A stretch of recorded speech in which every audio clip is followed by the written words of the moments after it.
Voltando ao 523, né, ele prevê, no caso de condenação em quantia certa ou já fixada em liquidação, e no caso de decisão sobre parcela incontroversa, o cumprimento definitivo da sentença far-se-á requerimento do exequente. Vimos. Far-se-á requerimento do exequente, diversamente, portanto, das obrigações de entrega de coisa a fazer e não fazer, que pode começar de ofício. As obrigações de pagar quantia depende de requerimento do exequente. Ok. Sendo o executado intimado para pagar o débito no prazo de 15 dias. Um outro tópico que eu quero tratar com os senhores, portanto, é a intimação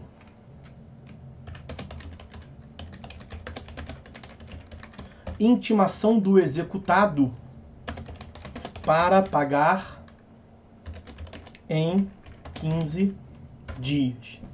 Vejam, nós já trabalhamos essa ideia desses 15 dias quando do estudo da contagem do prazo na impugnação ao cumprimento de sentença. Vejam, eu vou lá pegar o 525, que está nesse capítulo do cumprimento de sentença, e os senhores verão que o 525, os senhores verão, não, já viram, né, vão se recordar, que o 525 prevê o seguinte, ó, transcorrido o prazo previsto no 523, esse prazo de 15 dias para pagar. Sem o pagamento voluntário, que não é tão voluntário assim, né, o juiz intimou, mandou pagar, ó, aquilo que eu te condenei, paga aí. Né? Bom, inicia-se o prazo de 15 dias, calha, né, acaba coincidindo que é 15 dias de um lado, 15 dias do outro, mas são outros 15 dias. Outros 15 dias para que o executado, independentemente de penhora ou nova intimação, apresente nos próprios autos sua impugnação. O que mais importa ali é essa nova intimação. Nós já vimos isso. Então, a contagem do prazo, tanto para pagamento voluntário quanto para a impugnação, eles são contados a partir de uma única intimação. E poderia até, né, eu estou falando disso porque poderia até ter uma discussão aqui quanto à forma de contagem desse prazo inicial de 15 dias. Nós estamos aqui tratando da intimação para pagamento, procedimento do cumprimento de sentença da obrigação de pagar. O camarada é intimado para pagar, 15 dias para pagar. Pagamento é um ato de direito material. Estamos de acordo? Pagamento é um ato de direito material e, em geral, os atos de direito material são praticados pela parte e, portanto, não tem natureza processual e, portanto, se a gente fosse aplicar lá o artigo 229, seriam contados em dias corridos. Seriam contados em dias corridos. Mas como, nesse caso específico, há uma relação direta com um prazo processual posterior, que é a impugnação, o entendimento do STJ que prevalece, né, que já é unânime a essa altura, então, entendimento consolidado, é que são 15 dias úteis. Tá? Então, o primeiro tópico é isso. O executado é intimado para pagar em 15 dias. Agora eu vou complementar ali, então. 15 dias úteis. A lei não fala, na verdade, a lei não fala nem aqui, nem em momento nenhum isso. Se os senhores fossem construir uma interpretação lá com 229... os prazos em dias úteis são os prazos processuais. Os senhores provavelmente caminhariam no sentido até oposto disso. Mas aí o STJ construiu, me parece certo, porque aqui há uma relação. Nesse caso é um caso diferenciado. Porque ele incide num prazo processual posterior. Então, aqui são 15 dias úteis. Okay? Mas vejam, antes, né, na verdade, nós vimos que houve uma evolução no processo sincrético.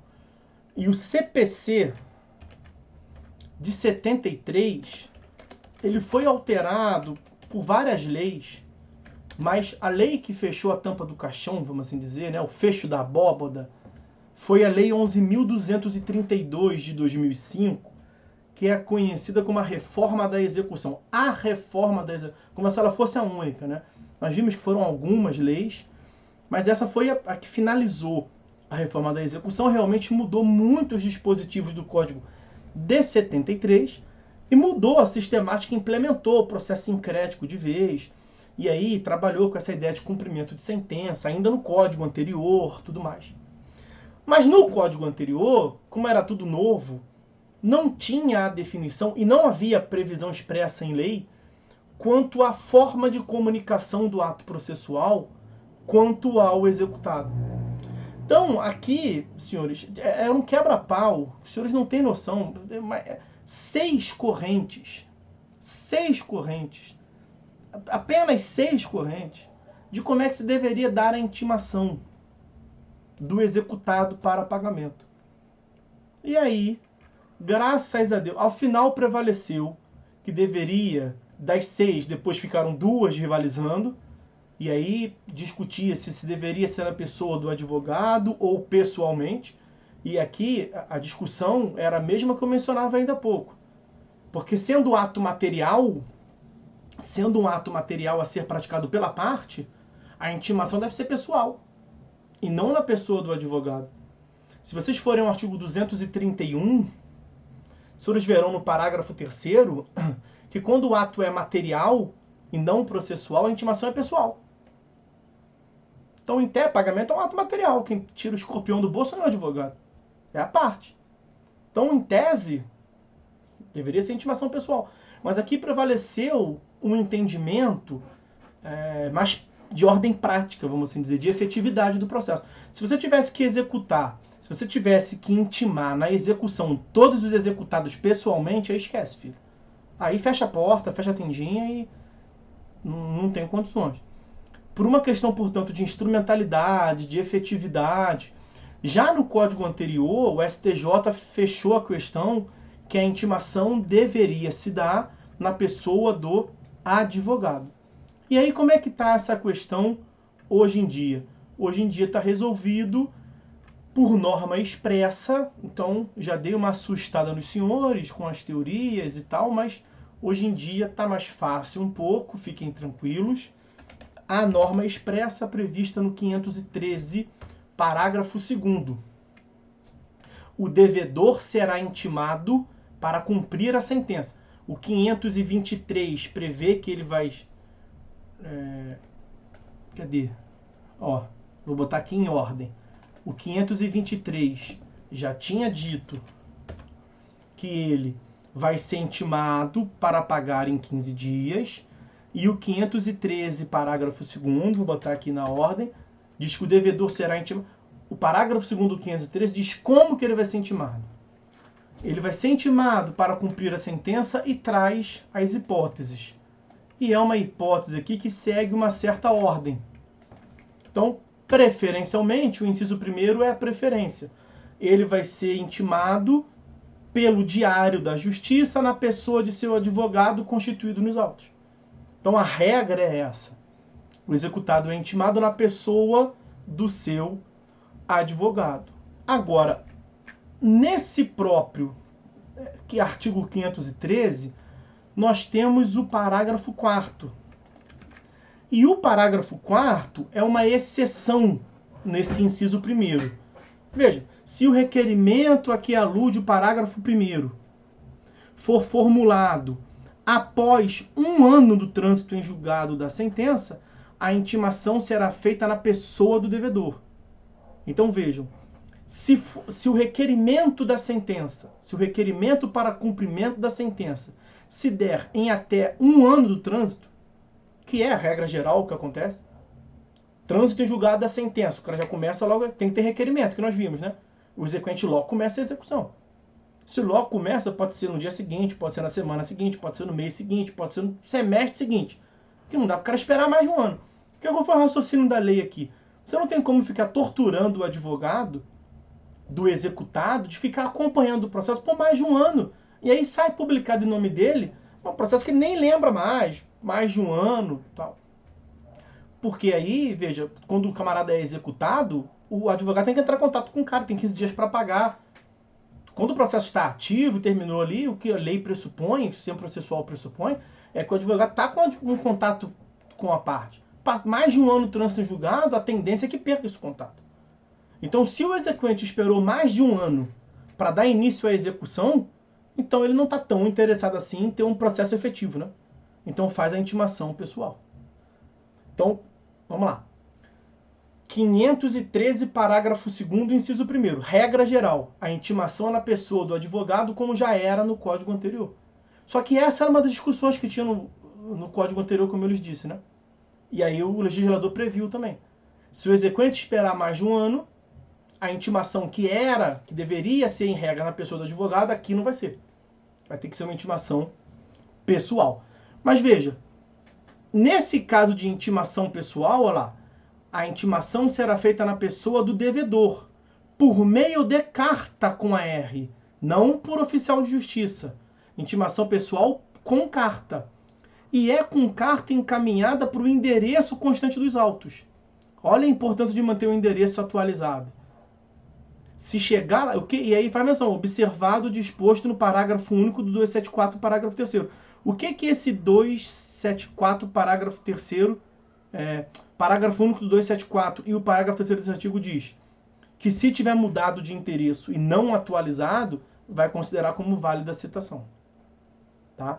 Então, o parágrafo 4º do 513 excepciona o inciso 1º nas execuções, no cumprimento de sentença, que são iniciados um ano após o trânsito em julgado.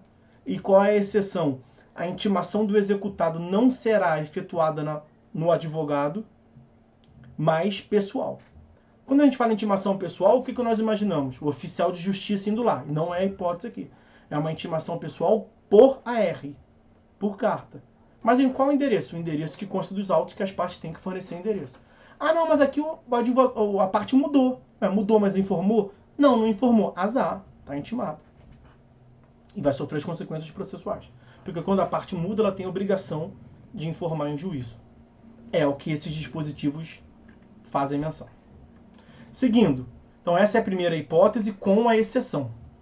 Seguindo. Segunda hipótese do parágrafo 2º que versa sobre a intimação do executado. O executado vai ser intimado também por carta com a R. Em qual caso? Quando ele for representado pela Defensoria Pública ou quando não tiver procurador constituído nos autos, ressalvada a hipótese do inciso 4º, que nós não vimos ainda. Então são duas hipóteses que ensejam a intimação do executado por carta. A primeira delas, quando ele é representado, é um hipossuficiente representado pela Defensoria Pública. Isso aqui, então, acaba sendo um benefício para os defensores públicos, né? O defensor público não recebe publicações no nome dele. Os hipossuficientes representados pela Defensoria Pública são intimados para pagar por carta com a R. E, além disso, quando o executado não tem advogado constituído nos autos. Porque se ele não tem advogado constituído nos autos, não tem como aplicar a regra, que é a publicação no DO em nome do advogado. Então, a segunda hipótese é a intimação do executado por carta, e os dois casos são esses. Terceira hipótese do parágrafo 2º. O executado pode ser intimado também por meio eletrônico, quando, no caso do parágrafo 1º do artigo 246, não tiver procurador constituído nos autos. Então veja que é uma outra hipótese que não há advogado. Porque se houver advogado, é a primeira hipótese, publicação no DO. E qual que é o 246, parágrafo 1º? São as empresas, senhores. As empresas, público e privadas, salvo ME e EPP, elas são intimadas por meio eletrônico. É o que prevê o parágrafo 1º do 246. As empresas, público e privadas, devem realizar um cadastro no TJ para fins de intimação eletrônica, salvo ME e EPP. Então, se a empresa, público ou privada, salvo ME e EPP, tiver advogado constituído, inciso 1º, publicação no DO em nome do advogado. Se não tiver, por meio eletrônico, porque ela deve providenciar. E o inciso 4º, que foi feito menção na ressalva do inciso 2º, o executado pode ser intimado por edital. Em qual caso? Quando ele for citado na forma do artigo 256 e ficar revel na fase de conhecimento. Qual é a citação na forma do artigo 256? É a citação por edital. Então, o executado ele é intimado por edital quando ele foi citado por edital e foi revel na fase de conhecimento. Ok? Então, essas são as formas de intimação do executado. O executado, portanto, é intimado dessa forma. Então, ó, o executado é intimado por essas modalidades, 513, parágrafo 2º, para pagar em 15 dias. Ok? Agora, e se o executado quiser pagar? Será que o executado pode ele mesmo pagar? Pode. E a hipótese do executado por conta própria pagar está prevista no artigo 526 e a hipótese de remissão, tá? A hipótese de remissão. Isso tem regulamentação.